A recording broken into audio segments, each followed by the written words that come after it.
Dobrý večer, dámy a pánové. Good evening, ladies and gentlemen, dear friends. It's a great honor for us to be here and to speak on the topic that may raise an interesting discussion. Some of us who have met before and who have known each other for years may remember the beginnings of the Visegrád group.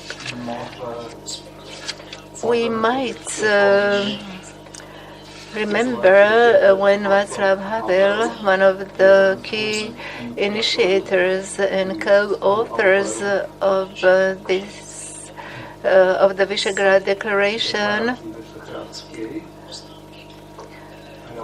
made his notes, which I found among the Visegrád documents. He said how important it is not to forget the struggle for human rights in the broadest meaning of the term. I quote, "It's necessary to insist on a final closure of the Second World War and its nefarious consequences, but this closure must we are speaking about the year 1991. He said that part of this closure should be also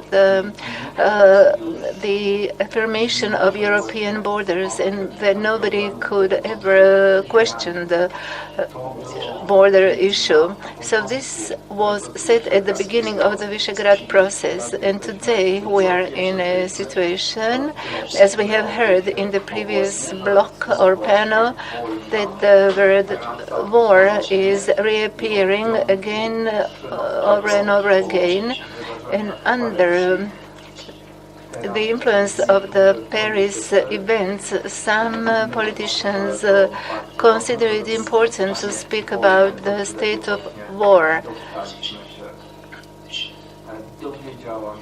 I was told that it is not necessary to introduce individual panelists, yet I will do it because, as far as I know, Mr. Tamás has not been here as a guest before.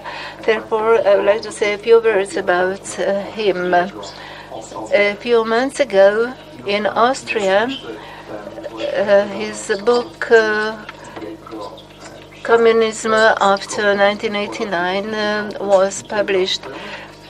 This here he is characterized as a person who evolved from one dissident situation into another dissident situation. He is an intellectual from Transylvania who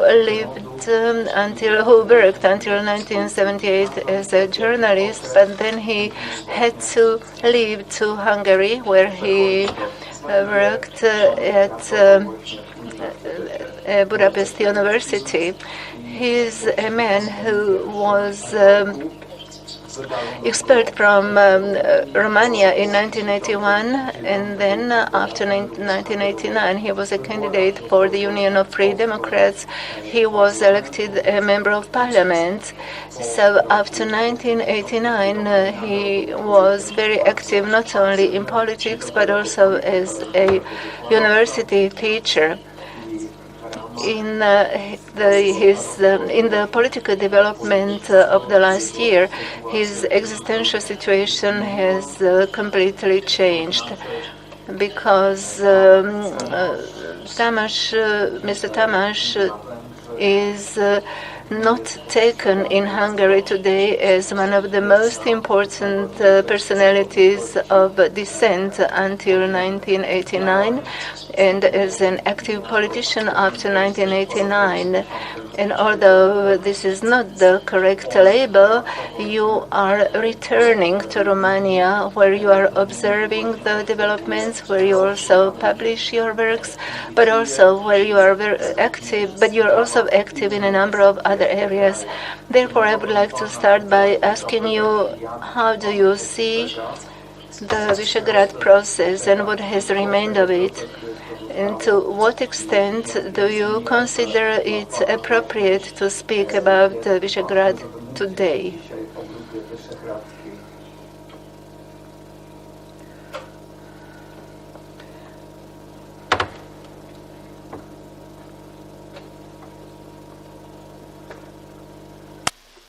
Okay. Can you hear? Yes. Sorry. Well, thank you for the beautiful words about me. I don't really deserve them. But what regards the Visegrád countries, there are some similarities between them, and in one respect, the demands of Václav Havel have been realized. Most of the mutual hatred between these countries has disappeared, only to be replaced by profound indifference and ignorance, and turning our backs to one another, and apart from a few colorful cliches about one another's countries, we have just forgotten each other. People are reading the same books everywhere. I've seen today here in the bookshop the works of Michel Houellebecq and Niall Ferguson, this kind of reactionary crap you can have everywhere,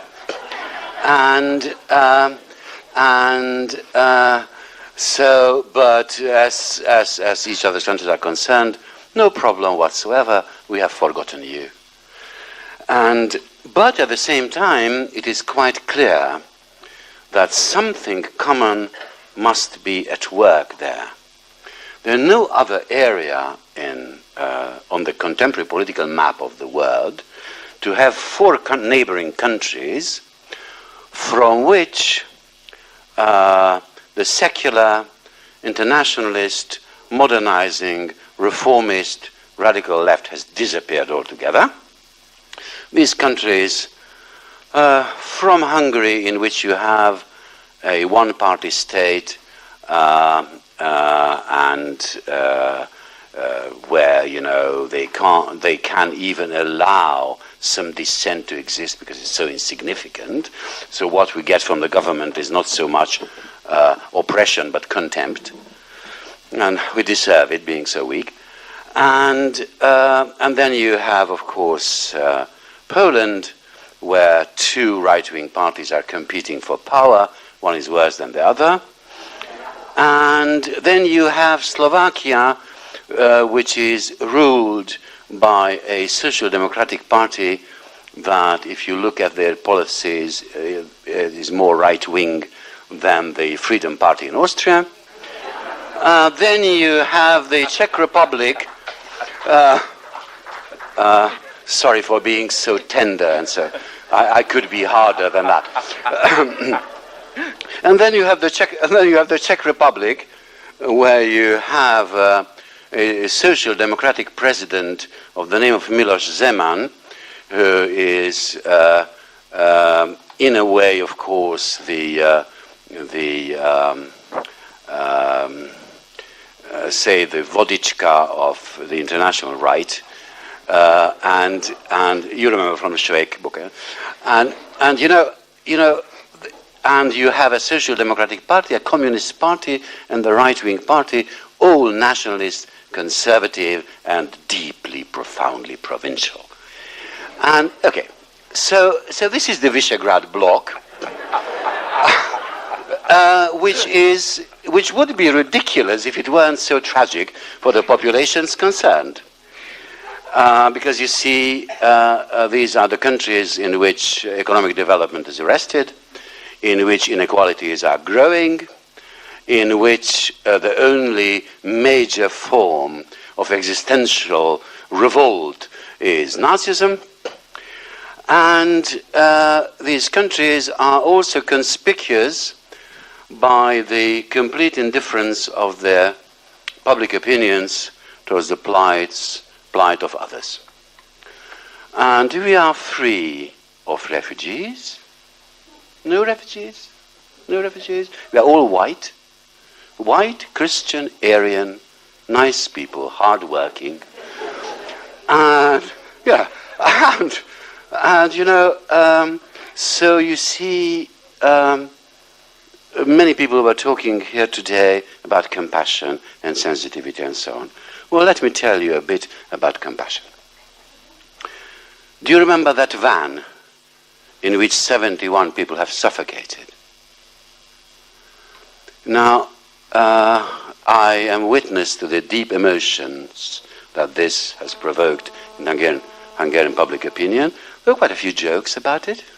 Quite a few jokes. That was all. So now that white people have been murdered in Paris, there's a lot of compassion. But they have been white. Okay? So this is what became, well, of course, this I'm saying it in an ironical and satirical way, but I mean it all. This has become from the dream of Václav Havel. We live in one of the most disgusting areas of the world, and we seem to be also gemütlich about it, you know, so kind about it, and we think that Mr. Fico is a joke. No, he isn't. He may be ridiculous, but he's sinister. And so are the others. And I just told my friends here that I've just read an article in the Hungarian newspaper by the great Central European statesman Václav Klaus. Václav Klaus, the great Central European statesman who was at one moment the embodiment of Western-style modernity in our countries and so on, just writes in the Magyar Nemzet newspaper, independent conservative newspaper. I can tell you why it is independent, but yeah. The owner had just a business conflict with Viktor Orban, so the paper had become independent. And so Mr. Klaus says, the West has imposed homosexualism on us. So that's the idea of Europe, of the West, of liberty, and so on, that can be taken out.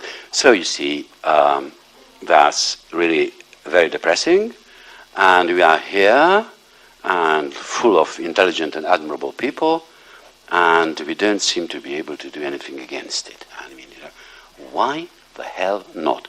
Maybe people more intelligent than I am will answer my question. Thank you very much for the statement. Well, it wasn't a statement. Well, it was...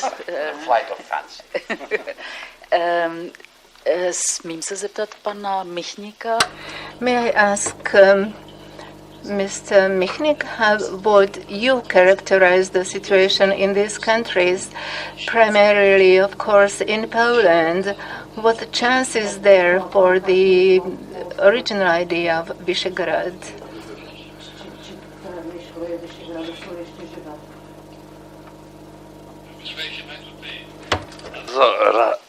Radykalnej.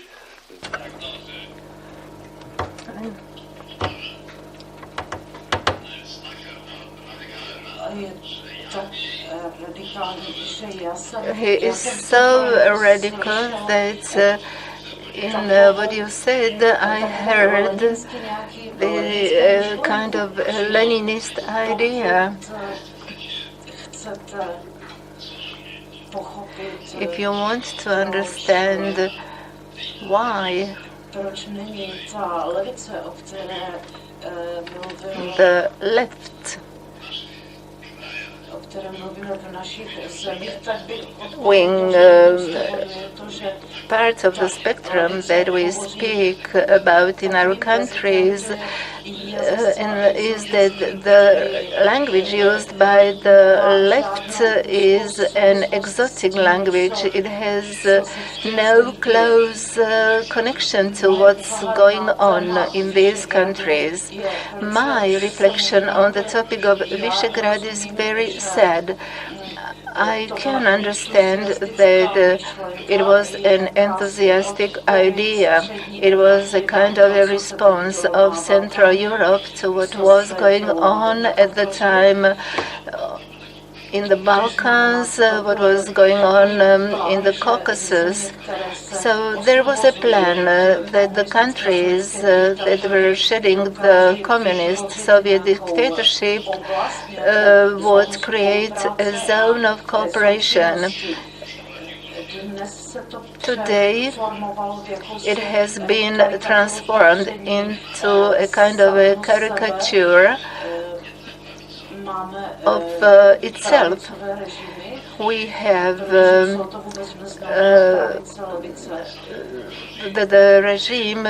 regimes where we do not know if it's right or left. We know that the party at power in Slovakia has leftist rhetorics, but a rightist political program. The party at power in Poland uses right-wing rhetorics, but slogans of this government are extreme left. It means that the right and the left, in my opinion, does not describe reality in these countries or in other countries for that matter. The main problem is whether these societies are open societies. It means open, tolerant, and focused on human rights, pluralism, and the rule of law, or whether there are societies which are closed, focused on authority, intolerance. And today it seems that the Visegrád group, unfortunately, is going the wrong way. The pioneer in this direction is Viktor Orban. That is our party, ruling party, which said 4 years ago that they would create Budapest in Warsaw. But I am really frightened when I see what's going on and what still may be done in our country. This is a very bad moment of history, not only for Poland but for the whole of Europe. Because when we look at what's happening in France, at the rising nationalism, when we look at what's happening in Russia and what is Putin doing, we realize that the winning concepts are completely anachronous. This is a blind alley to which we are heading. We are not heading towards a better future. I spoke with Mr. Putna, who said that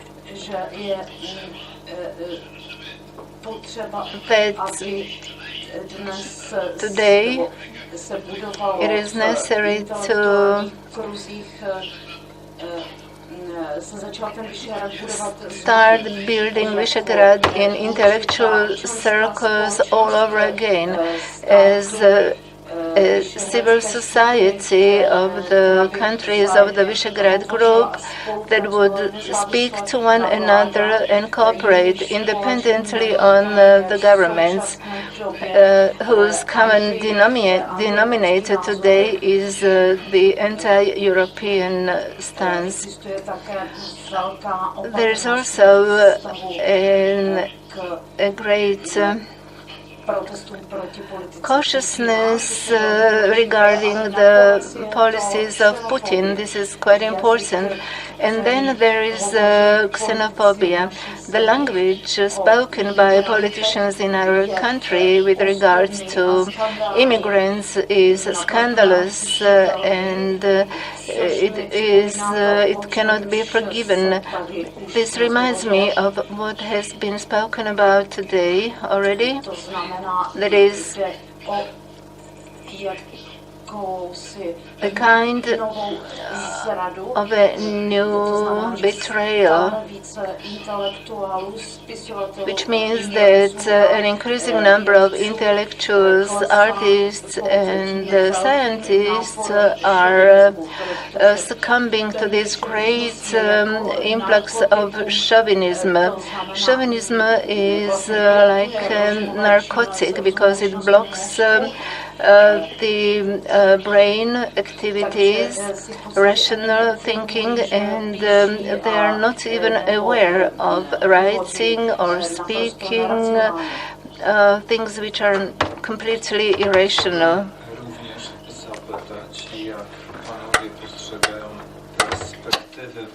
Těch starých myšlenek, jak How would you interpret these old ideas for the Czech Republic? I am a historian, so I try to look at the situation in analogies and perspective. So I would like to come back to the word. It was an accidental symbol that in the Hungarian locality called Visegrád, the formation was constructed, but it's a fantastic symbol because Visegrád is a place in Hungary with a Slavic name, and Sigismund, who was a Czech and Hungarian king, had his seat there. So it's a place which all the nations in Central Europe know and which is linking them together. So the idea is great. If to speak about the idea of Havel, then beginning of the 90s was exactly what we call window of opportunity. That is, it was a special moment in history when the old orders and government systems, everything which seemed so petrified, suddenly ruptured, collapsed, and we see that everything is possible. Everything was possible what you manage in that time, and then the window of opportunity will close, and what you haven't managed, you will never manage again. So Václav Havel regretted that he was not sending Klaus to the Czech National Bank, and that he regretted that he didn't stop Temelí nuclear power plant when he could, and the Russians want it now again. So that happened. Any case, we don't have a window opportunity today, and we have the changing times, dark times, and I wouldn't be so categoric as our Hungarian colleague Tamás with his typical Hungarian nostalgia and melancholy. So I wouldn't be as radical as him. So yes, we have darkening times. We had such times often in Europe, and it means that in these darkening times we must manage to do what we can, but it's not much. If somebody would say, I have a plan, I know what to do, you know exactly that's another demagogue, probably another bull paid by Putin, because nobody who is realistic knows that there is no plan. There is only an effort to maintain what you can keep. And that is the idea which occurred to me yesterday when we had a meeting with President Kiska, and that is to try that what we have to try to do is to network, to try to keep the memories, to remember what we had and get ready for the better times. And that is what Václav Havel said when everything seems to be lost, everything seems to be lost for a long time. In communist era, in 75, he wrote to Gustav Husak, and he started Karta, and they didn't know whether they will manage. Probably they didn't hope that they will live long enough to see the end of communism. Even in May 89, we haven't thought that it can be so close. So to get ready, yes, we have dark times, and we have to summarize the values we can stick to, and one of the values of Havel is exactly the capacity to communicate between the left and the right.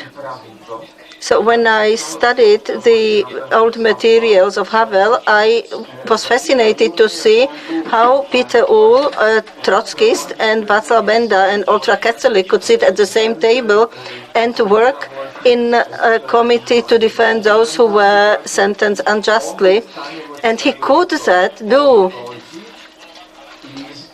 He could really function as a mediator, a moderator, and they could cooperate. And one of the things we could do, and it's not a big plan, but it's maybe a legacy from the past, I think we should sometimes stop thinking who is on the right, left, and who is on the correct left side, and who is on the correct right side.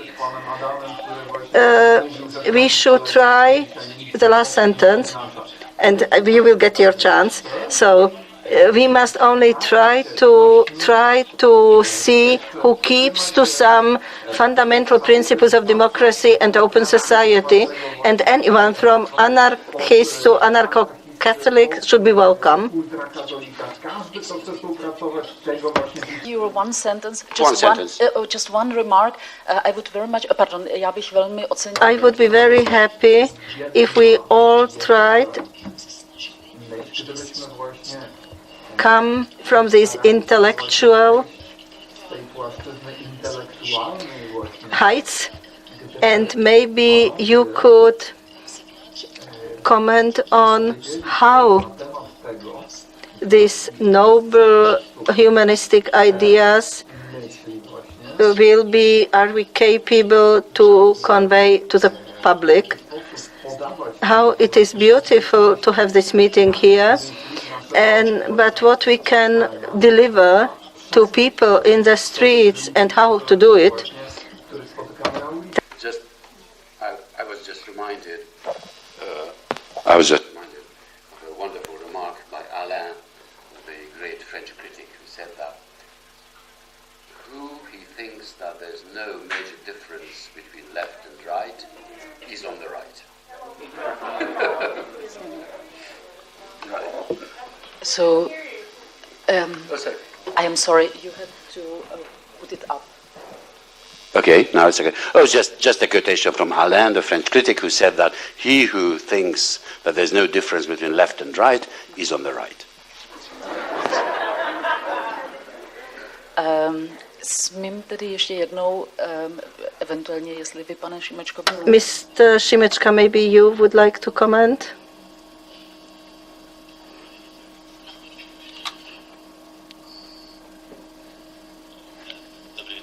So, good evening. I'm not a practical person, really. I'm not a pragmatic, and I'm also not an intellectual height.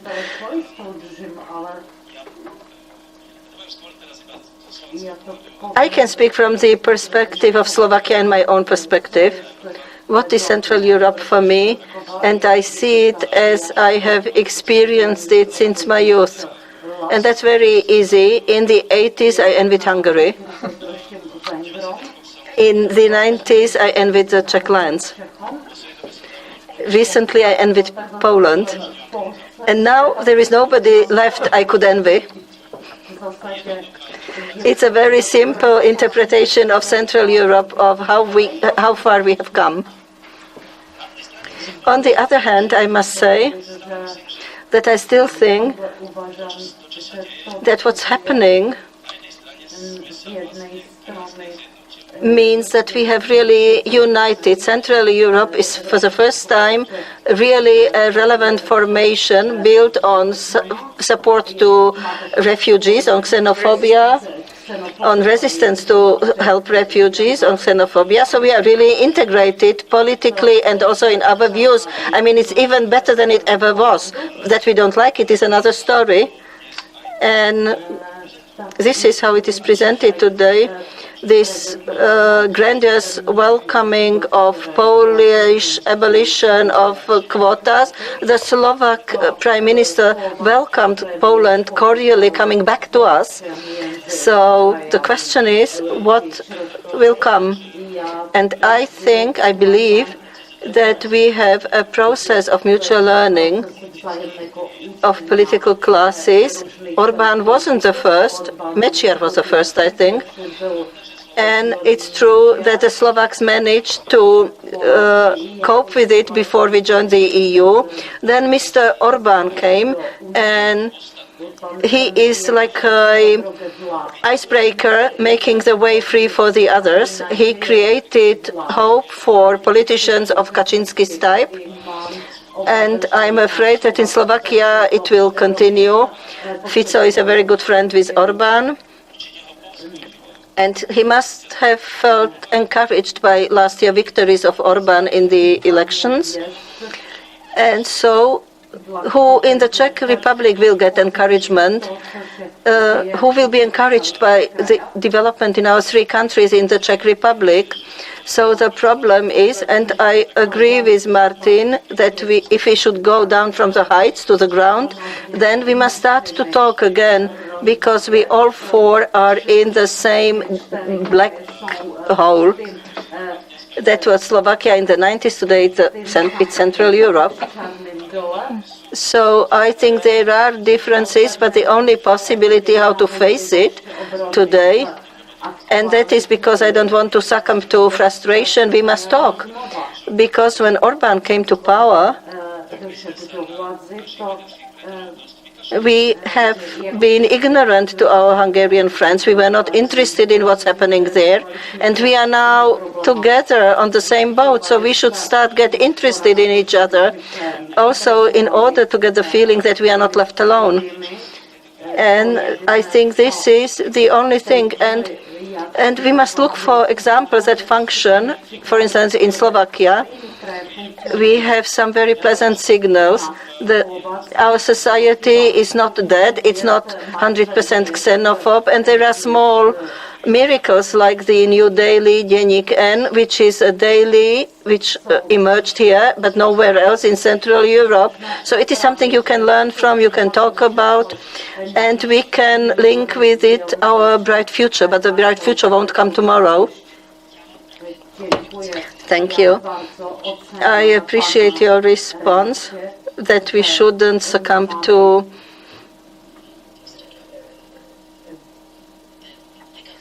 the negative mood. When somebody lives in Austria, can follow from a distance what happens in other countries. In the Czech Republic, there are many initiatives which want to prevent the even worse xenophobia, which we see in many social circles. And we noticed that next 17 November, some groups which are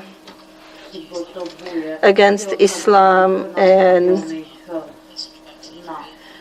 completely xenophobic have decided to organize a demonstration held on November 17.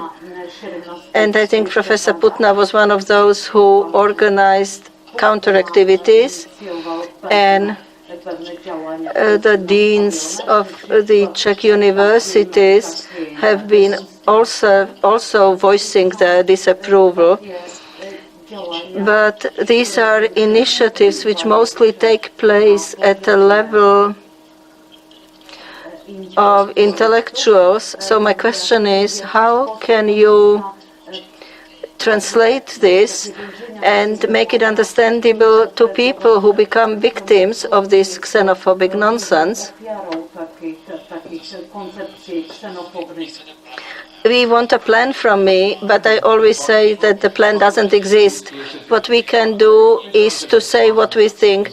So on the 17th November, you can be on a part of an anti-xenophobic demonstration. I will be there, I will speak, I'm a historian, so I will use that. And I will say that what the xenophobic wave today does is abuse of national and religious symbols. And it's something we already had.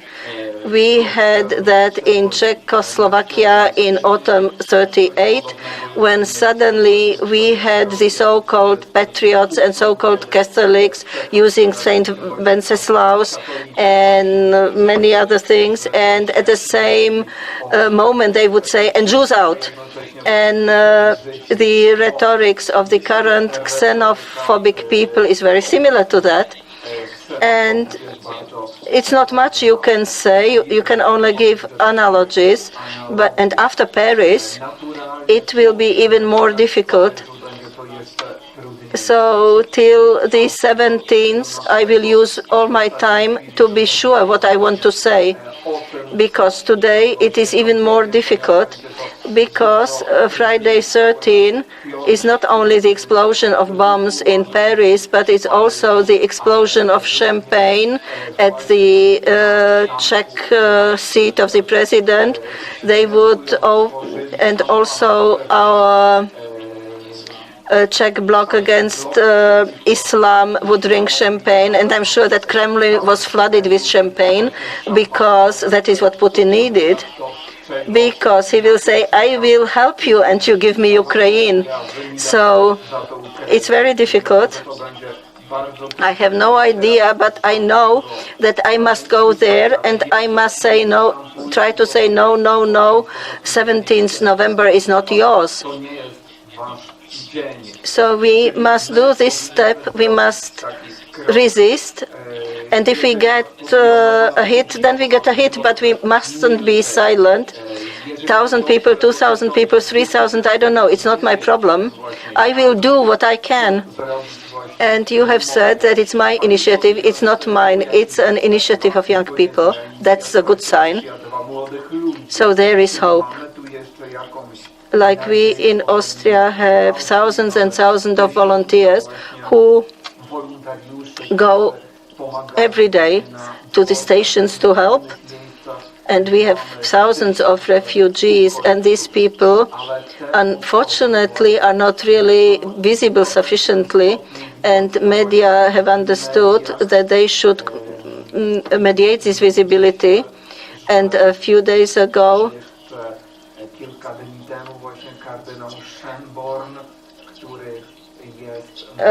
Cardinal Born, who is a child of refugees who had to leave Czechoslovakia in 1945 and ended up somewhere in Vorarlberg, west of Austria.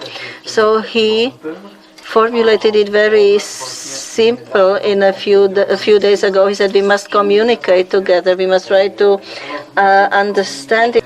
How can you change something without having an idea how to change it? You must say it aloud. You must know how to address these 10,000s of people who sit somewhere in a village, somewhere where the foxes bid good night, be it in Austria, Czech Republic, Poland, Slovakia, people who simply are afraid. How to break this, how to break the lies which we hear so often from the highest political circles.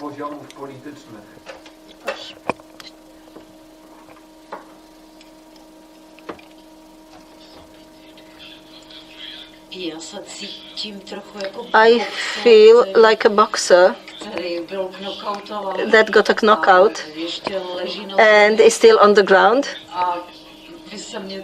And you ask me how I'm going to fight the next match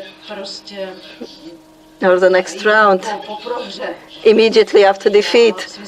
So I think we should start by asking how it is possible that after 25 years of democratic governance,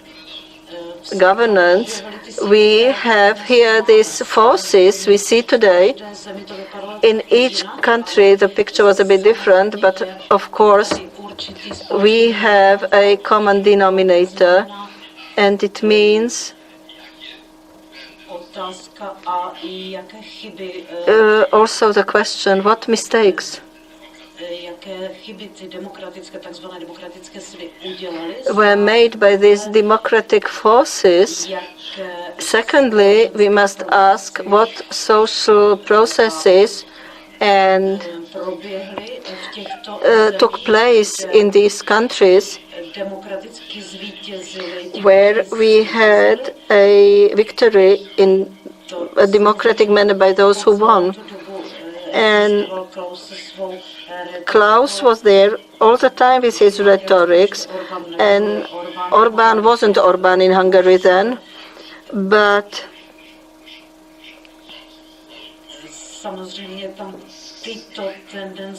these tendencies of extreme right existed already there, and in Slovakia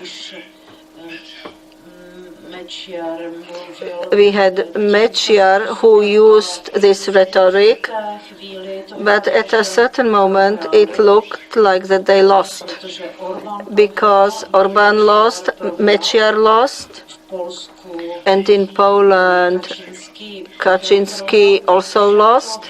So it looked that there is a room for the positive scenario. Unfortunately, and maybe I will speak like a Polish nationalist now, but our great poet Mickiewicz said that what does a farmer do when a storm destroys the harvest? He will sow again. That is what Mr. Putna said. We already lived worse times, and I also remember them well.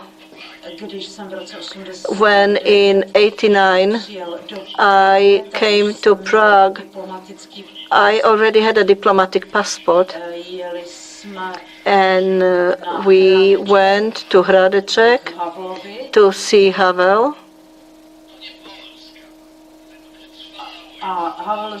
And Havel said, "This is not Poland. Here it will take a long time, really long time."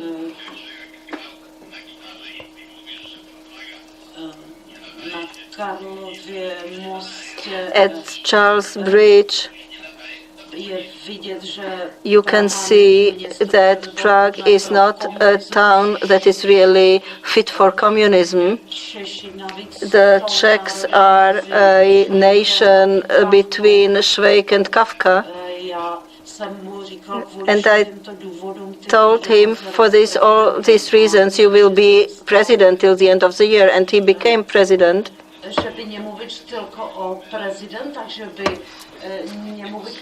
So there are also good news, and that is the current Slovak president. And so, yes, everything is dark, everything is getting brown, but there are also good news, like the current president. And I could speak with him yesterday, and it was really very pleasant to find out that today in Central Europe you can have a president which is not behaving like an arrogant pig. He is very normal. He will even invite a few intellectuals to ask their opinion, and he listens to. He sat there and he was really listening to the views we presented to him. And I said, you see, this is the way how Czechoslovakia is getting recovered, because in the Czech Republic many people looked to Slovakia and said, what a pity that Czechoslovakia didn't last, because if you were our president today. So sometimes there are these historic sentiments which may have this effect. And as Martin said, we can suddenly look with surprise to the other ones. And for the Czech, Slovakia is now interesting, and it was really not for a long time so, because we had this complex, look, they are like Robin Hood. And look, we have now an idiot and they have a president.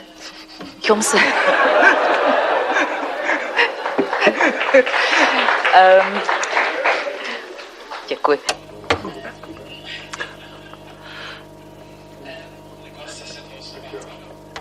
You were afraid of the word beast or pig? I said idiot. I said idiot. Okay. Poprosit I would like to ask Professor Tamás now. to describe the perspectives for the future that you see.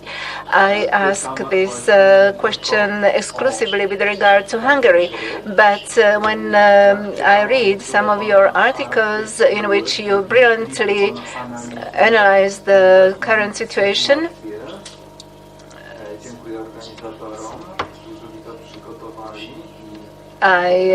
thanks to the organizers, I read your analysis about the meaning, for example, of the refugee crisis, in which you describe the current situation, but also the direction in which it is heading towards a catastrophe.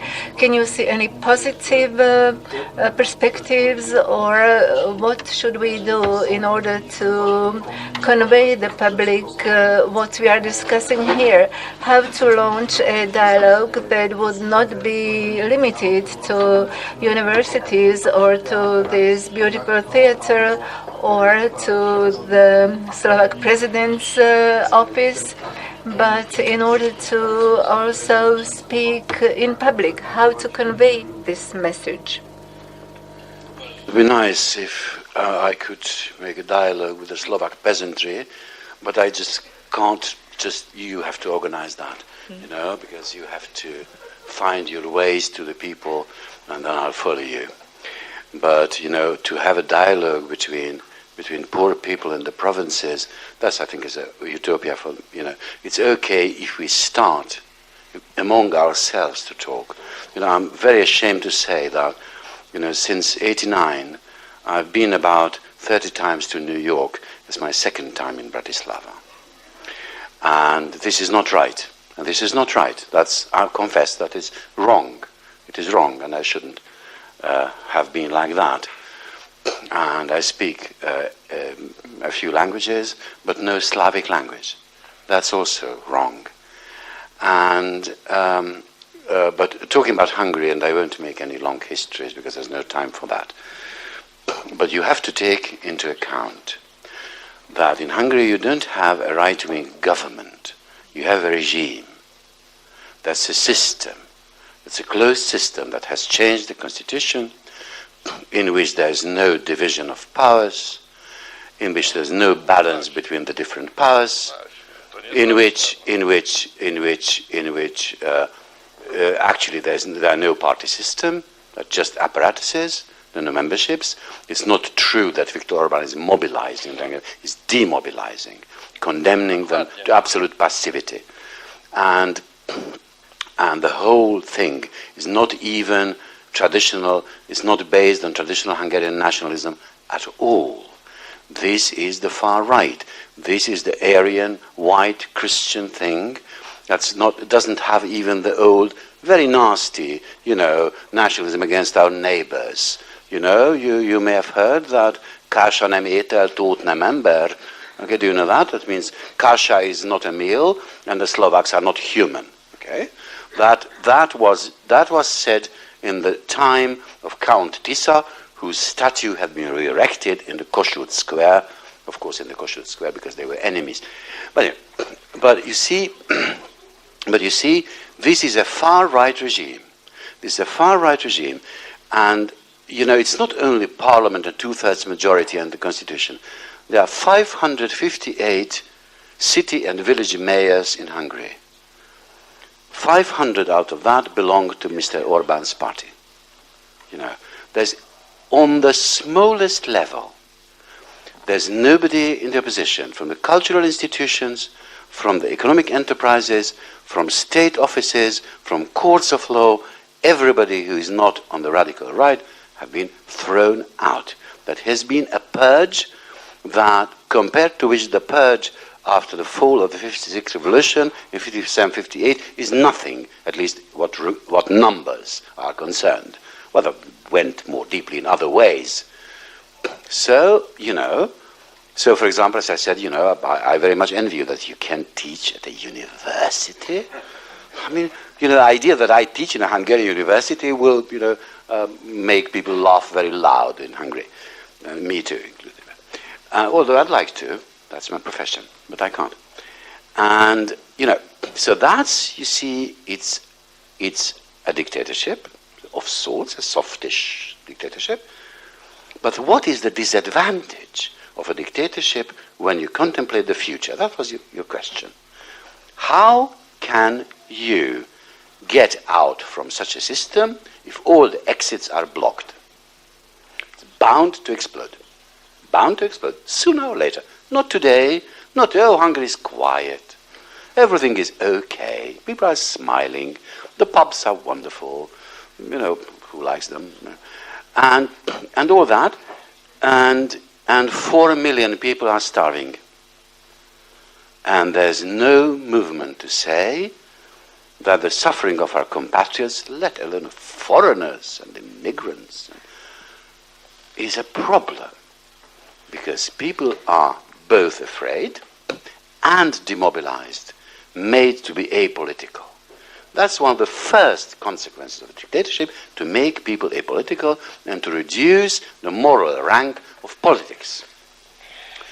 Repoliticizing without free media, a country relaunching democratic politics when there's one free radio station broadcasting only in Budapest, and there are 30 or 40 right-wing radio stations broadcasting everywhere, where people are not even aware of the existence of rival worldviews, the great majority of, well, of course, there are always, these urban little islands, but,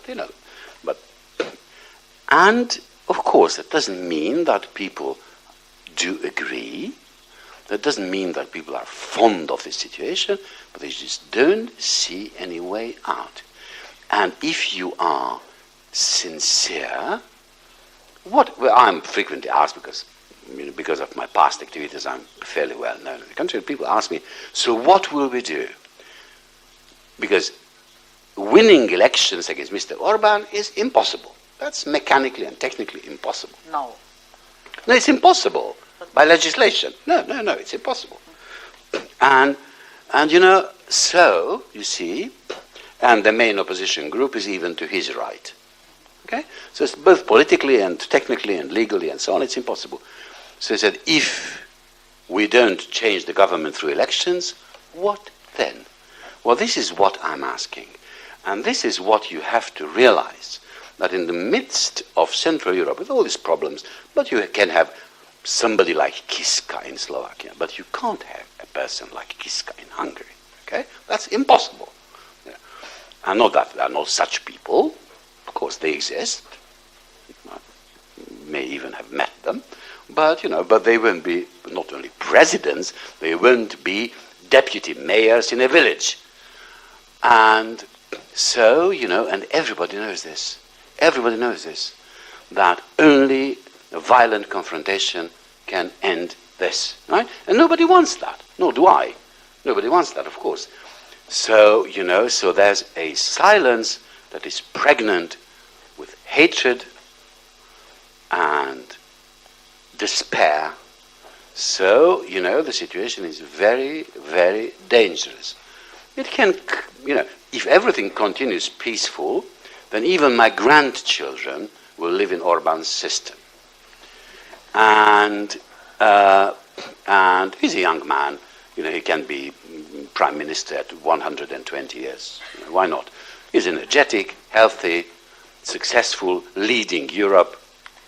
Well, people are following his example. And so you see, but still at the same time, here's the note of hope you needed. When the refugees were still there were about 10,000 volunteers in the country to help. They didn't say that we should welcome refugees.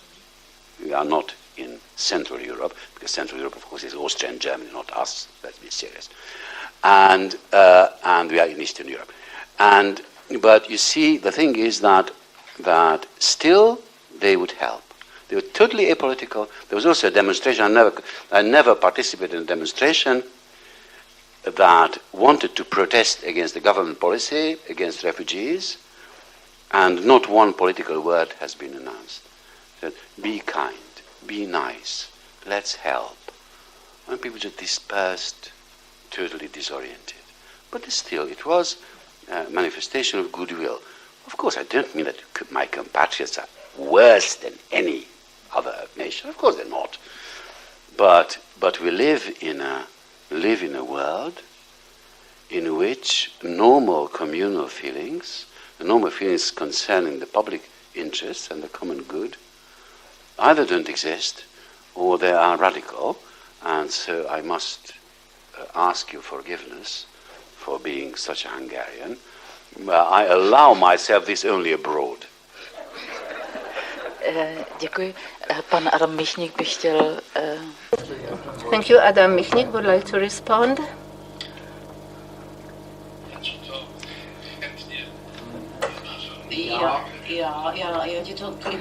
Okay, I forgive.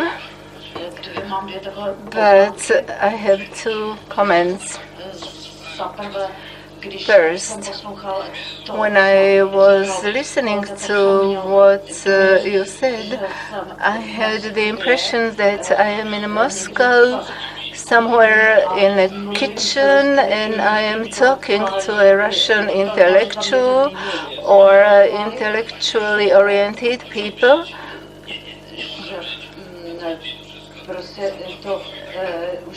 And because they would say that there is nothing that can be done, that Putin blocked everything.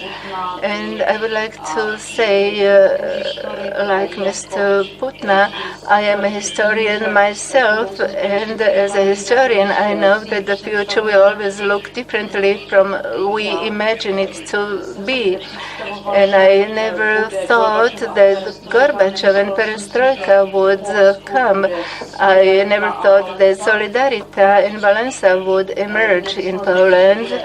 I don't think that there would be a Pope of Polish origin, and I believe that nobody would expect that there would be a Maidan in Ukraine. So I propose that we abandon the black visions and that we take them from a certain distance, because it is not possible to believe in pessimism. Pessimism would only reinforce Putin, Orban, and Kaczynski.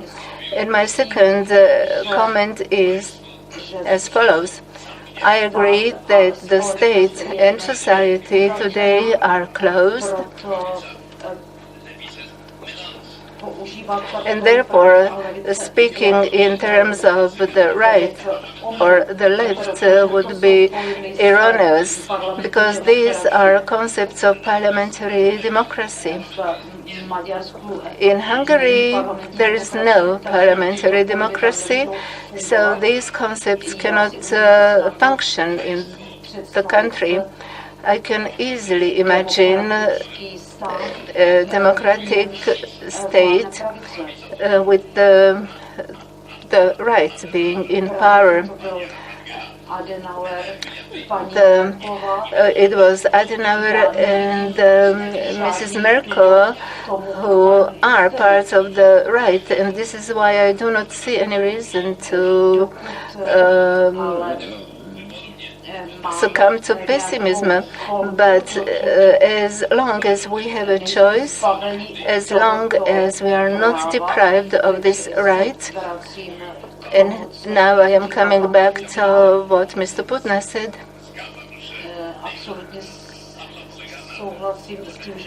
I absolutely agree that the ideas of Havel are based on the belief that we should overcome, step over this horizon and be together. It means that we have to cooperate. It seems to me that today it is necessary to formulate a question that would be as follows: which values, which slogans, which projects should be implemented, which movements should be asserted.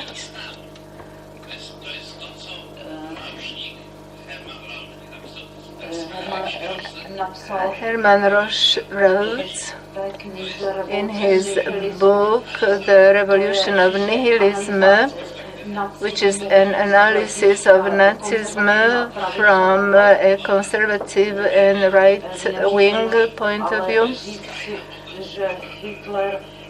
that it cannot be said that Hitler is an extreme position.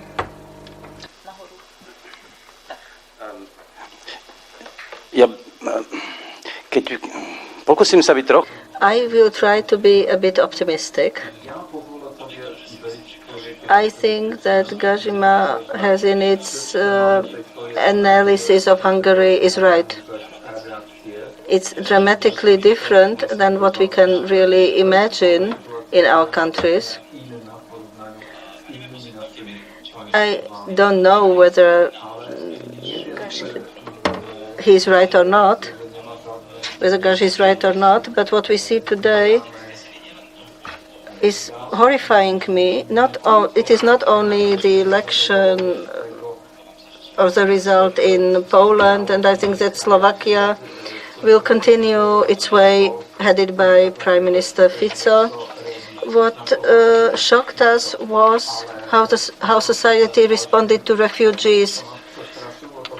After a long time, and I really don't want to blame society, that's the worst we can do, nevertheless, it became clear, in my point of view, in my perspective, I started again, which I haven't done a long time. I started to divide people who have empathy to refugees or who say so, or those who reject them with all the arguments. So for me, it is again a division of society. I can't accept a person who says not to accept anyone, close the borders. It is a person from a different civilization for me. And I am in conflict with that society. That is a conflict I experienced last time with Mečiar. But I must also say one thing, that under Mečiar the question was, are all Mečiar voters mad? Are they really evil people? And then the question was really hinging on the Hungarians. They were then our enemies. Today our enemies are the refugees. But when you look at Slovakia today, nobody mentions the Hungarians. The Hungarians are not the enemy anymore.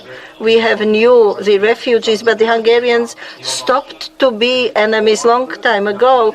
Society learned how to live with it. Society mastered the negation, and of course the Hungarians were hated most where they never lived, that is north of Slovakia. That is the same what we do with the refugees. We have no refugees, so we hate them.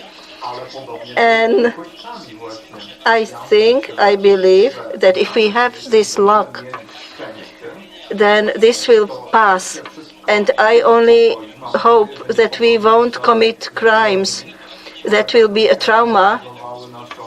So I hope that we will manage not to do something terrible.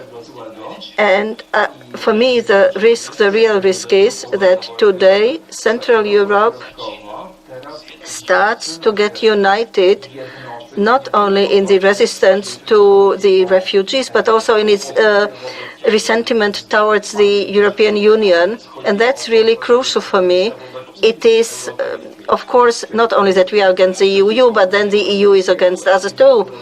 So what will be then the result of it? That's really my greatest fear, because I think that if we master the situation with all these problems of our regimes and the EU will keep together and we won't leave it, then I think that this process will be the same as in Slovakia in the 90s. Simply we will cope with it, we will manage it, but there are these many buts. I see that there is an effort to come with some optimistic tones tonight. Yes, we all shine with optimism. No, except Hungarian colleague, because at his national stereotype, we all try to come with optimistic conclusions. I protest. We all three try to be optimistic. So in the Czech Republic, the effort is in the same line. In the Slovakia, you mean? No, it's the Havel tradition. And that is what we have to stick to, and it functions beyond the borders of Visegrád. When we made a documentary on Ukraine recently, and we traveled 2 weeks between Kyiv, Odessa, Lvov, and Havel functions. It is, and all our countries are a model for Ukraine. We think that our situation is terrible, but for them we are a model, a example to follow, something that you can manage and be successful. So it depends where you stand and from where you look. From Vienna it looks worse, but when you look at us from Kyiv, it looks well. So if I may, I would like to make a note. All these comments, negative comments addressed to the late Havel in the Czech Republic is not really making us optimistic about the political discourse. I read today an article about refugees. It was written by Tomáš Halík, who is a Catholic priest, theologist and philosopher. And it's an article written in the spirit of Václav Havel humanism. It means that I agree with my colleague, historian Putna, that Havel left a legacy which is valuable. It is a way of thinking, a way of assessment, and we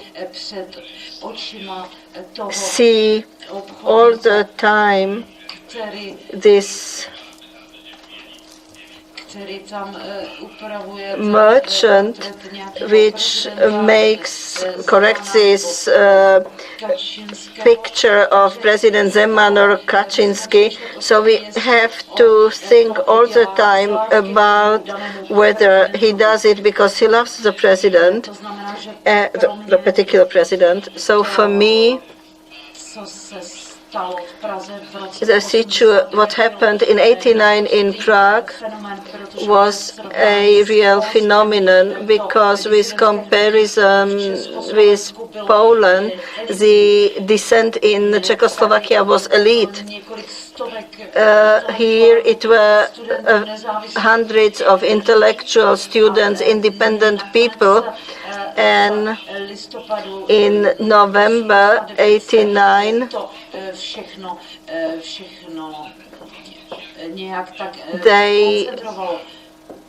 the things got concentrated and everything collapsed like a house of cards. And I know something absolutely certainly. I know that pessimists are sad and boring, and optimists are nice, intelligent, and women like them. Therefore, I vote for optimism. If I may, I have a personal comment to make. I won't ever forget when we had this meeting of Polish-Czechoslovak solidarity in Wrocław, and then you stood up and said to the whole room, to the enthusiastic public. Our next meeting will take place in Prague, in one of the most beautiful cities of Europe, and it will be in free democratic Czechoslovakia. And then Oplos came, and a part of the audience thought, "Oh, that Michnik." But you were right. 14 days later, it happened. So, ladies and gentlemen, we have some 20 minutes for discussion. So if you want to make use of this opportunity to ask our colleagues some questions, we'll be happy if you could tell your name. So some 20 minutes, and Professor Putna has really to leave short before 8 o'clock. So if you have questions to him, maybe we could start with those. Must ask a question since both as a Ukrainian, since Kiev was mentioned as a good reason for Visegrád optimism. I must say that this is exactly the same way Minsk is seen from Kiev. It is always nice to have at your side someone who is doing worse than you, and it really encourages you and it really keeps you optimistic. So even by way of serving as a source of optimism, for your countries, well, I think I have to ask this question, but my question is actually addressed to Mr. Tomasz. Well, and as a woman as well. Because, I love Adam Michnik dearly, and I love optimists as a woman. He was absolutely right. But with the pessimists, the situation is not actually that bad, Adam, and that's why I am addressing Mr. Tomasz. My question is, it's kind of a ridiculous situation. It looks like it is my karma at this forum to console pessimists. Yesterday I was forced to console Russian liberals, because their country attacked mine and they were miserable because of that. And now I have something to offer, I think, to Mr. Tomasz. And now I'm getting serious.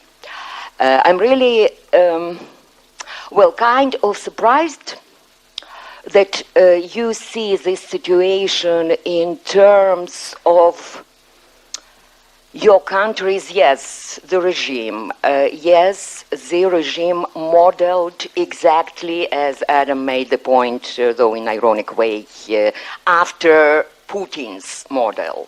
Yes. And interestingly enough, last year, when Putin was still full of hopes for his long-lasting plan of dismemberment for Ukraine,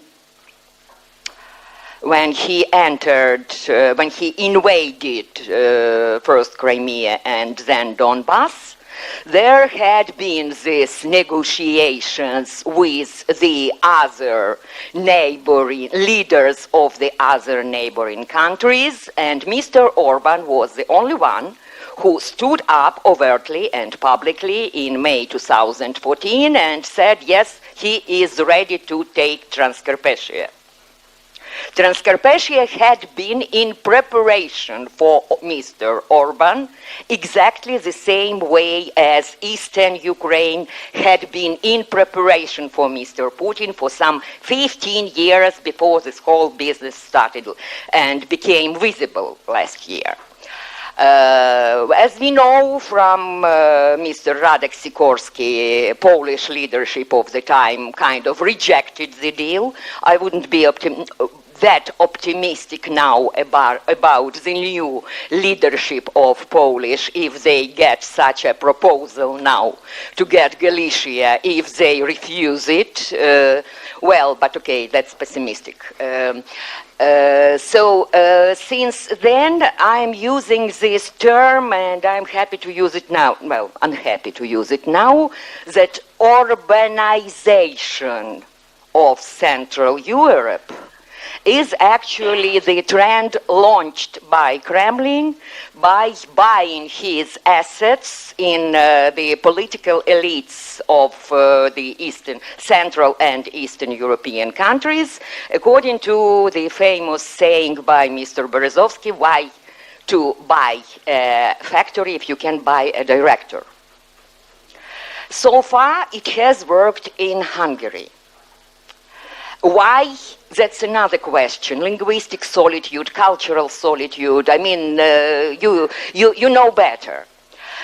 But why don't you think in terms of the end of this regime? Why do you think in terms of violence as the only possible option now in your situation? And why don't you think, I'm seriously interested, why don't you think that once the source of this cancer will collapse in Moscow, Hungary will be free as well? Thank you. Okay, because the Russian influence in Hungary is not important. It is indeed a valuable alliance for Orban politically. Economically, it doesn't matter in the least. And it is actually the economy of Hungary is still as much linked to the European Union as ever before. It hasn't succeeded. Of course, that was the plan, to make the Hungarian economy more independent of the West and cooperate with Russia, but Russia is too weak economically, and it just didn't pan out. There's still a few attempts, and yes, indeed, if Putin would fall, that would, of course, weaken this kind of regime, obviously, yes, but I'm not sure how important that is. Maybe not, I don't know. But you know what on an optimistic note, what I have in mind, maybe, of course, the whole thing can just rot away and new things can appear. The violence is one danger. I didn't say that it was inevitable. Of course not. But what I'm reminded of in these times of silence and unanimity, after all, the policies of the two far-right parties, because Mr. Orban's party, the Fidesz, is not much more moderate than the openly neo-Nazi party in terms of practical policies. And even the rhetoric now has been moderated on the far right. But what the whole thing reminds me of is the following. On 21st of December 1989, Nicolae Ceausescu, the General Secretary of the Romanian Communist Party and the President of the Romanian Socialist Republic, has called a great meeting on his support. There he was standing on the balustrades of the Central Committee building, and more than 100,000 people marched there with slogans and pancards saying, "Long live Ceausescu, long live..." And he was, beaming and smiling at the crowd, at which moment people in the square, they said, "Long live Ceausescu, well, go to hell, Ceausescu." All of a sudden, it was the same people. It was absolutely identical people who were marching in a disciplined column, and said, "What?" He said, "What? Stand quietly in their places," the famous phrase of Ceausescu. Stand quietly in their places. Stați liniștiți în locurile voastre. In Romanian, okay. And they wouldn't. And in half an hour, he had to board a helicopter and fly away. So, who were those people? That's the question. Who were those people? They appeared to be the pillars of the Ceausescu-style communal fascist establishment, right? But they weren't. They just only appeared to be so. So it's not necessary that it should be bloody or whatever, but certainly a classical electoral way out of this is not possible, because this is the sense of the regime. This is why it has been created, to make it as permanent as it is possible in contemporary Europe. So I don't think that there are any assurances, but where my hope is, that I don't think that these convictions and political attitudes will solidify into a whole political culture. Well, I mean, actually, yes, all the examples you gave. What was Czechoslovakia a few months before the changes? What was Germany not so long ago? And now it's the most liberal and democratic and tolerant country in Europe. Germany, right? If is this not a huge thing, then nothing is. I mean, Austria, for God's sake. I mean, well, the most of a terrible country, really a terrible country, with a terrible past, and terrible political people, and so on and so forth. And all of a sudden, you have this demonstration, refugees welcome. I mean, in the country of Haider, and of Strache, and of all those student associations so intent in kicking ass, still. So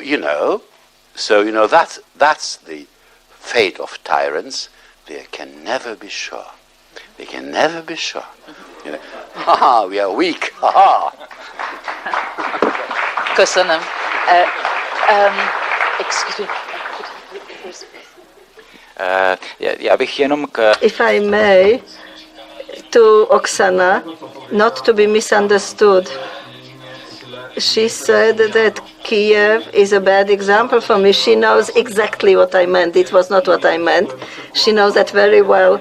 And she also knows very well that after coming home from Ukraine, wherever I go in the Czech Republic and Slovakia and elsewhere, I promote Ukraine as a place where people love the European Union, where they have the European flag in their homes and cars, and for them is EU a symbol where they want to go. And the atmosphere in Kyiv reminds me of our window of opportunity. But I don't want to speak about Ukraine, because then you can't stop me. So that is what I wanted to say. Mr. Michnik wants to say something. I wanted to come back to what Oksana said about the support to on Orban support for Putin, because he didn't give an answer. He simply slipped out. It's very dangerous, because I remember, and I know Orban many years. He's not a close friend of mine, but I know him. And I know that he hated Russia. And this turn he made, I remember a few years ago at a conference in Prague where he claimed that Russia has a fifth column in our countries. And I asked him, why you need post-communists when the German Chancellor Schröder cooperates with the Russians? Why do you have such a hypothesis of communism? And now we see his pirouette towards Putin. It is all very unclear and making us nervous. I see it from the Polish perspective, of course, and the Polish public opinion and policy on Ukraine has been without any comment. So the question is, what will come? It's an open situation, and because we have this traditional hatred to Russia with Mr. Kaczynski, he should not do any turn towards Russia and actions against Ukraine. But I can't promise that he will not follow Orban and that maybe something very dangerous will happen. We have heard that in '68 in Czechoslovakia then there was a coup d'etat,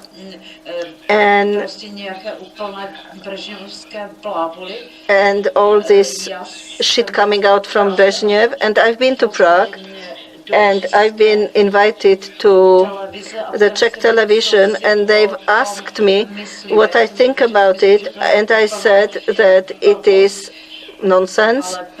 But why do you ask me? Maybe you should ask Miloš Zeman or Václav Klaus. They should comment on this historic lie.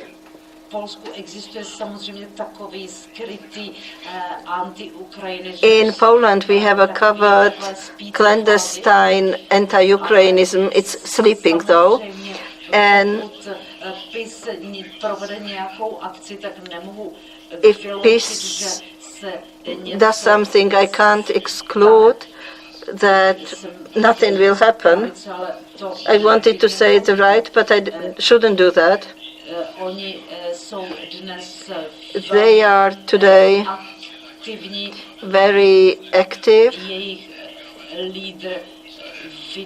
The leader issued a statement saying that if they get in government, then I should emigrate to Israel next day because I am his real enemy. So they are obviously pro-Putin. Polish fascists are pro-Putin, and I really don't know what will come. And I think that Orban has created a very dangerous model, a very detrimental model, because of his domestic policy, when he destroyed the Hungarian democracy, not only by his anti-European orientation, but also because making everything relative, or depending on what Putin does. I remember that he wouldn't say that he would like to have Transcarpathia being a part of Hungary. He wanted autonomy for that region.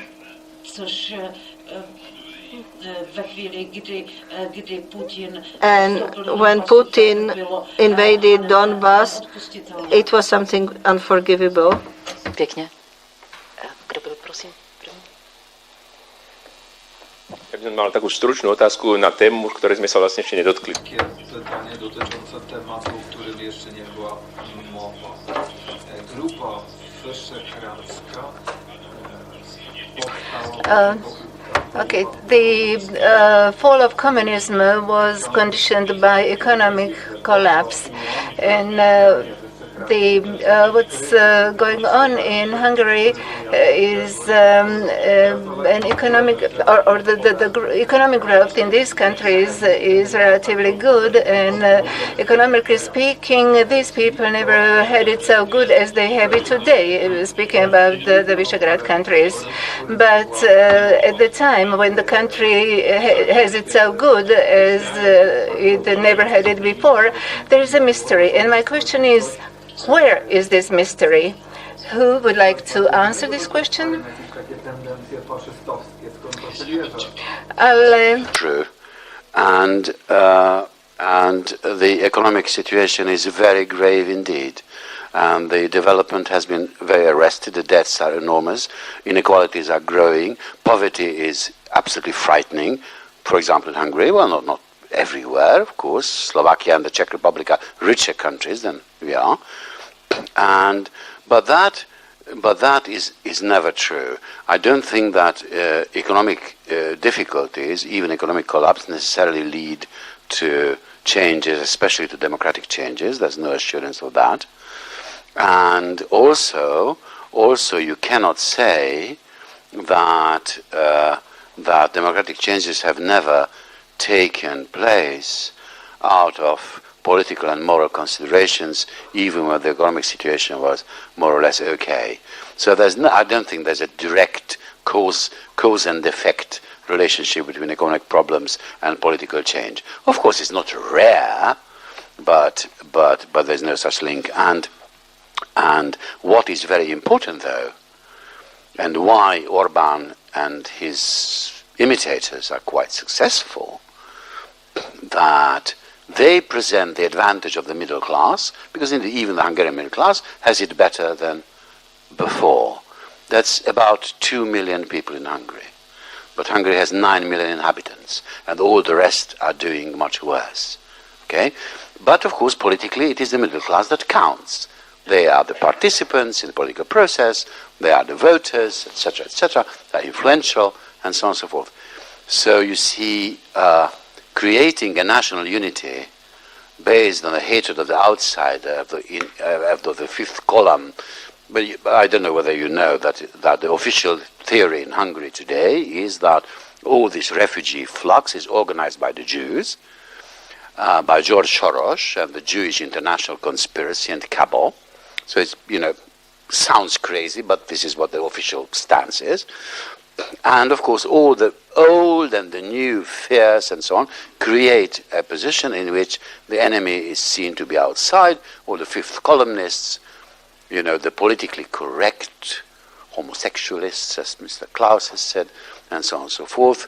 The great enemy, there's a billionaire in Hungary, a great supporter of the government, very influential man, Mr. Széles, who, for example, thinks that all the leftist elites are secret homosexuals. He said that in public. He's the same. He has a television station, a radio, and a daily newspaper, and also he doesn't believe in gravity. He doesn't. He announced that also publicly. He doesn't happen to believe in gravity. Yeah. What can you do? Köszönöm. Prosím, ještě dáma se hlásí. There is still a question from a lady.